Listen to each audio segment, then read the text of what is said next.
In the United States, inflation has reached a 4-decade high. Borrowing costs have risen and stocks have fallen. Concerns are growing that the Federal Reserve's intensive efforts to cool demand and control prices may drive the US into recession. In recent weeks, there have been many discussions over whether a downturn is inescapable, when it will happen, and how terrible it might be.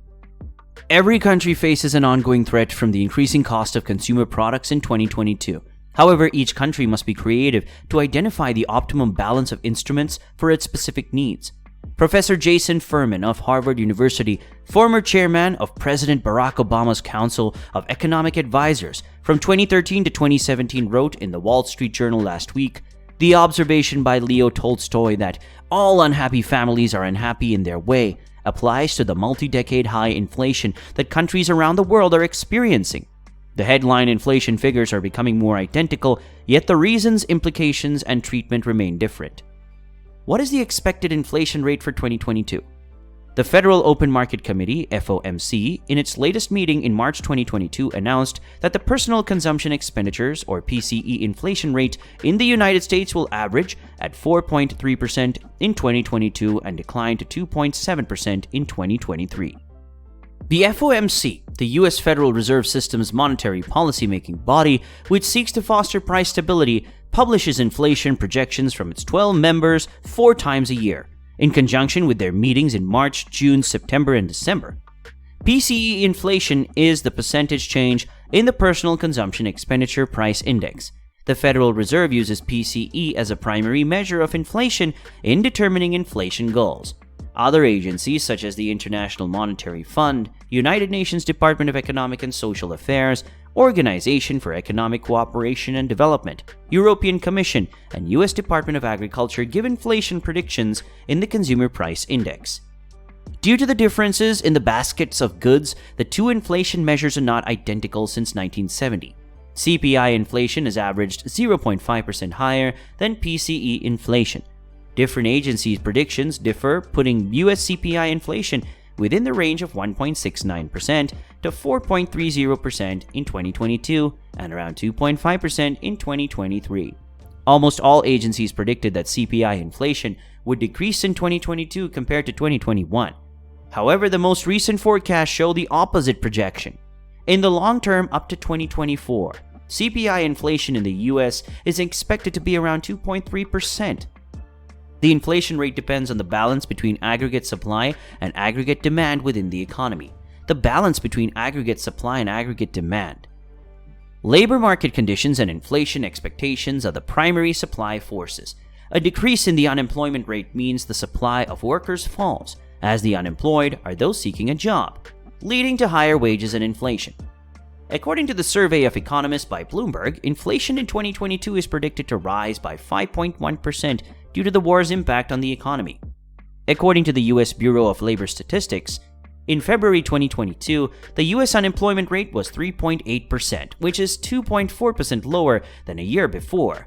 1 year, inflation expectations increased to 4.21% in October 2021 in the New York Fed Survey of Consumer Expectations. U.S. GDP, representing the country's aggregate demand, increased by 3.47% in the fourth quarter of 2021, according to the U.S. Bureau of Economic Analysis. Current U.S. CPI inflation increased monthly by the U.S. BLS averaged 7.87% in February 2022. The U.S. PCE inflation rate released by the BEA for Q4 2021 was 6.69% on average. Why is inflation so high in 2022? The world has entered another era of high inflation, and no country can escape from the heat wave of rising prices. The ghost of the 1970s, termed the Great Inflation, seems to be looming on the horizon. The US, with more than 8% inflation, never seen in 40 years, is in the lead for inflation, as was the case in the 1970s, when the inflation spiral was mainly driven by fuel shock. This time, Russia's invasion of Ukraine also kicked off the fuel shock, but the post-pandemic inflation which most countries are going through is not fully related to energy storage. Other factors stoked inflation in the first place before President Putin attacked Ukraine, and those factors will keep inflation high for at least 2 more years. First, inflation is a common phenomenon after a big recession. The economy enters a phase of recovery, output goes up, Higher growth leads to lower employment, giving workers higher bargaining power. Wages go up, causing wage push inflation. This is demand-driven inflation, which economists describe as the Phillips curve effect. This is not too bad because people have jobs, pay is higher, and consumers can afford this inflation. Current inflation is partly attributed to the rising phase of the business cycle. This would have happened to all countries anyway after the COVID-led recession, no matter whether other factors have surfaced or not. Second, the COVID-led recession is unique in that it triggered supply chain disruptors, which we have never seen in the wake of any other recession. COVID is worse than war. It paused global mobility quite forcibly, but demand remained suppressed. When stricter lockdowns were lifted, the pent-up demand exploded. It rushed to hit the market with terrible desperation, but did not get the products in place. Aggregate demand exceeded aggregate supply, catapulting prices to new highs every week. This was a golden chance to balloon sellers' profits by exploiting the excess demand, and they hit the bullseye. Since ships transport more than 80% of the world's trade volume and take much longer than flights or trains, the pent-up demand moved fast like a rabbit, leaving the turtle-paced supply far behind. And this will continue for more than a year. The typical supply chain management theory failed because of this very different nature of the recession induced by COVID, which had never been seen before. Third, the US government infused huge cash into the economy during the recession because of multiple stimulus payments. Many others followed suit.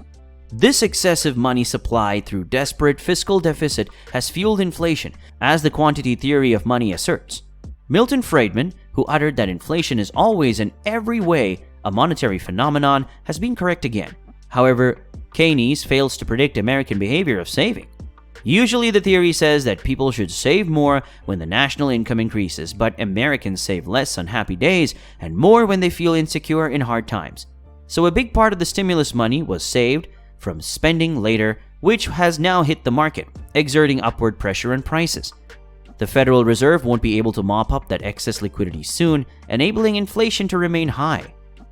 Fourth, the Russia-Ukraine war had disrupted not only fuel and gas, but also hurt grain production and exports, sending global commodity and oil prices to higher levels.